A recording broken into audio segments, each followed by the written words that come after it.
Something is happening in Berea, Ohio right now. And I don't mean on the stat sheet, I don't mean on the depth chart, and I don't mean in any press conference. It's quieter than that. It's more subtle than that. And honestly, that's exactly what makes it so dangerous for everyone else in that quarterback room. Because while the Cleveland Browns are out here telling the world this is an open competition, while the analysts are drawing up their little power rankings, while the fans are debating and the media is running their hot takes, something has already shifted. The ground has already moved. And most people are so busy looking at the scoreboard that they haven't even felt it yet. This video is not about who threw the prettiest ball at OTAs. This is not about rep counts. This is not about what Jimmy Haslam said at the owners' meetings or what Todd Monken said in a press conference or what any NFL Network reporter said about pole positions and fresh starts. This video is about something you can't measure. It's about presence. It's about showing up. And it's about what happens to a quarterback competition when only one of the guys in the room actually acts like he wants it. Let's talk about it. First, let me paint a picture of where this whole thing stands right now, because you have to understand the scene before you can feel the shift. The Cleveland Browns enter 2026 with one of the most chaotic and fascinating quarterback situations in the entire NFL. You've got Deshaun Watson, the $230 million man, back from 2 torn Achilles tendons, cleared medically, showing up at voluntary workouts for the first time in basically 2 years. You've got Dylan Gabriel, the 3rd-round pick from last year, who started the 2025 season as the guy, and then disappeared. And you've got Shedeur Sanders, the 5th-round pick that nobody wanted, the guy who fell to the bottom of the draft, who came into this building with absolutely nothing to lose and everything to prove. Todd Monken, the new head coach, has called it an open competition. He's made clear the reps won't be distributed equally, but that they will be dispersed to give the organization a chance to evaluate what they have. And on paper, that sounds fair. That sounds balanced. That sounds like everybody gets a shot. But here's the thing about quarterback competitions. They're never just about what happens on the field. Never. Let me tell you about Dylan Gabriel first, because his absence from this story is almost as loud as anything else happening right now. Gabriel came into 2025 as the guy. 3rd-round pick. Head coach Kevin Stefanski put his faith in him from day one. Gabriel started 6 games. The Browns went 1-5. He completed 59% of his passes, got hurt, and then the job went to Shedeur Sanders. The injury would eventually prompt Sanders to officially hold the QB1 title for the remainder of the 2025 season. Now it's 2026. New coaching staff. New head coach. Fresh start for everybody. And what does Dylan Gabriel do? Todd Monken has said he hasn't seen Gabriel through the offseason program. Read that again. The head coach of the Cleveland Browns, a brand new head coach who has never coached Gabriel in his life and needs to evaluate him, says he hasn't seen him. Now, to be fair, voluntary workouts are voluntary. Players aren't required to show up. And some reports suggest there's nothing alarming about Gabriel's absence yet. But here's the question that doesn't have an easy answer. In a quarterback competition, when you're already behind, when you already lost the starting job to injury, when you already have a new coaching staff that doesn't know you, why would you be anywhere other than that building? Why would you give up a single day, a single rep, a single chance to make an impression on a coach who is literally starting from scratch with you? That is a question without a satisfying answer. And in professional football, the absence of an answer is often the answer. Now, let's talk about Deshaun Watson, because this is where the story gets complicated. Watson has not taken the field in a real game since he ruptured his Achilles in Week 7 of the 2024 season. He then re-ruptured it during the recovery process, keeping him out all of last year. 2 torn Achilles, 2 surgeries, 2 years of watching from the sideline. For a quarterback, that is not just physical damage, that is psychological weight that you cannot quantify. Watson has since received medical clearance, and he is now present at voluntary workouts under Todd Monken. And before OTAs officially kicked off, Watson was spotted working out with Jerry Jeudy, Isaiah Bond, and Jamari Thrash. So he's showing up. He's putting in the work publicly. The visual is good, but there's a part of this that no one wants to say out loud. Watson hasn't played meaningful football in 2 years. He's 30 years old. He's had injuries that would end most careers. In 3 seasons with Cleveland, he's completed 61.2% of his passes for 3,365 yards, 19 touchdowns, and 12 interceptions across just 19 starts. That's not a sample size that inspires confidence. That's a legacy of what-ifs and could-have-beens. Jimmy Haslam recently offered Watson public backing, calling it a fresh start and saying he's cautiously optimistic. And NFL Network's Mike Garafolo reported that Watson was in pole position for the Week 1 starting job. Pole position. For a guy who hasn't played in 2 years. For a guy coming off 2 Achilles tears. For a guy who carries a $230 million guaranteed contract that the team openly called a mistake just 12 months ago. You could believe that. Or you could watch what's happening every single day in that building and ask yourself, does any of this actually add up? Because while Watson is working his way back, while Gabriel is reportedly absent, something very specific is happening with Shedeur Sanders. Something that isn't flashy. Something that isn't dramatic. But something that, in professional football, speaks louder than almost anything else. He is there. Every single day. According to Todd Monken, Sanders has been around the facilities in Berea regularly. And when the offseason program officially opened, Monken said he was fired up about the quarterback room, that all 3 guys were bright-eyed and wanting to learn, and that you couldn't ask for a better start in that QB room. But here's what you have to understand about that statement. When a coach says all 3 guys, he's talking about Watson, Sanders, and Gabriel, in theory. But when he separately confirms that Sanders has been around regularly and can't fully confirm Gabriel's presence, he's telling you something without telling you something. Presence. That's the word. Presence matters in a quarterback competition more than almost anything that happens during those 2 hours of practice.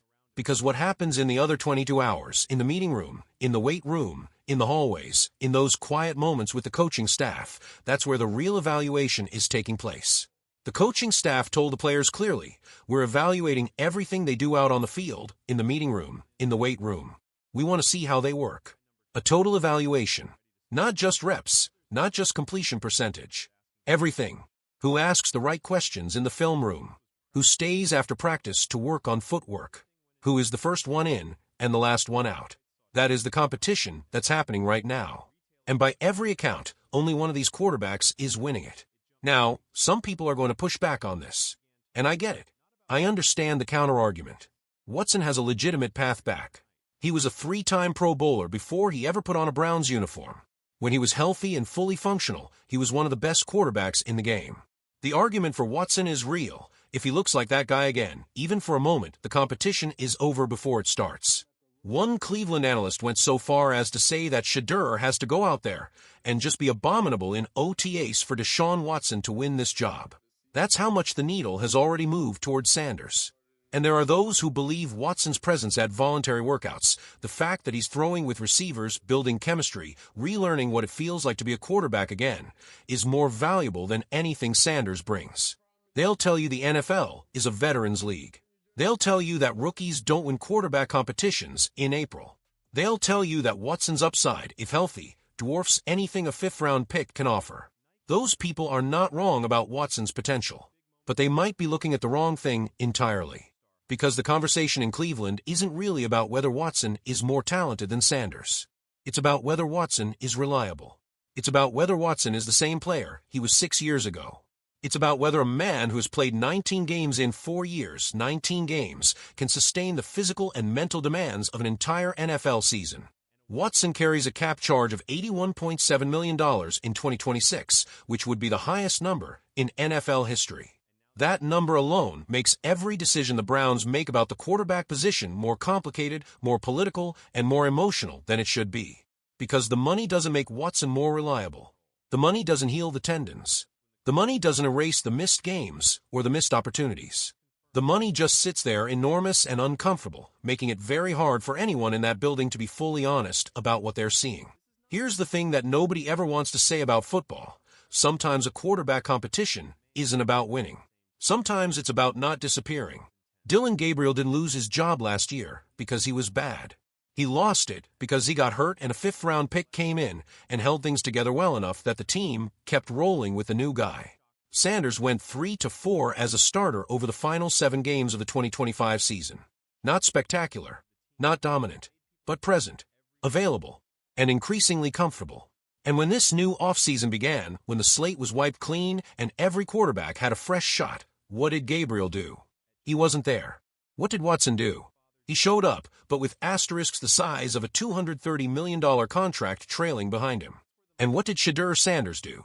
The coach said he's in there early, he's getting his work done, he's working really, really hard. That was last year's coaching staff. And now, under a completely different coaching staff, the story is exactly the same. He's there. He's grinding. He's asking questions. He's studying film. He's building relationships with the new offensive coordinator, with the new head coach, with the receivers. That is not nothing. That is everything. Because leadership doesn't start when the pads go on in training camp. Leadership starts in April, when it's voluntary, when nobody's watching, when the cameras aren't rolling, and when the only people paying attention are the coaches whose opinions will determine your entire future. Sanders is doing the work when it doesn't count yet. Which means when it does count, when the lights come on, and the preseason begins and the real evaluation starts, he won't be starting from zero. He'll already be 3 months ahead. And the stakes here, let's just be honest about the stakes, could not be higher for the Cleveland Browns. This franchise has not had a franchise quarterback in a generation. They traded away 3 first-round picks for a quarterback who has given them 19 starts. They took 2 rookies last year to try to find the answer. And now, with a new head coach and the 2026 NFL Draft just weeks away, the question of who plays quarterback in Cleveland is not just a football question. It's an organizational identity question. It's a question about what kind of team this franchise wants to be going forward. If Watson wins the job and plays well, if he somehow rediscovers what made him a Pro Bowler, then the Browns buy themselves maybe 1 more year of relevance under that contract before they have to start over anyway. But if he gets hurt again, if he struggles, if the body just doesn't hold up, then Cleveland is right back where they've been for the better part of a decade. But if Shedeur Sanders wins this competition, if the guy who wasn't supposed to be anything becomes the face of this franchise, then this whole story changes. The draft slide becomes a redemption arc. The 5th-round pick becomes a franchise cornerstone. And the Cleveland Browns, an organization that desperately needs a new identity, suddenly have the most compelling quarterback story in the entire NFL. The pressure on this competition is enormous, and it is being felt every single day by the coaching staff trying to make an objective evaluation while ownership whispers Watson's name, by the fans who watch their team go through quarterback after quarterback and are begging for someone to just be the guy, and by Shedeur Sanders himself, who knows that every moment he spends in that building is a statement. Not a statement to the media, not a statement to Twitter, a statement to Todd Monken, a statement to the coaches. A statement to the teammates who are watching to see who takes ownership of this offense before the season even starts. The job isn't being won on the field right now. It's being lost off of it. Watson's path back is uncertain. Gabriel's path forward is increasingly cloudy. And Shedeur Sanders? He's just there, day after day, building trust, building familiarity, building the kind of unspoken credibility that a coaching staff extends to a quarterback who shows them, without being asked, that this matters to me more than it matters to anyone else in this room. That's the quiet thing happening in Berea right now. Not a headline, not a viral moment, just a young man grinding in a building that most people in the country aren't paying attention to yet. But I have one question before I let you go. And it's the question I keep coming back to every time I think about this situation. If the competition is truly open, if this is really a fair fight between 3 quarterbacks with 3 different stories, then why does it already feel like it's almost over? Stay locked in, Browns fans. And if you want to be the first to know how this plays out, make sure you're subscribed to Browns Breakout, because we're going to be right here every step of the way.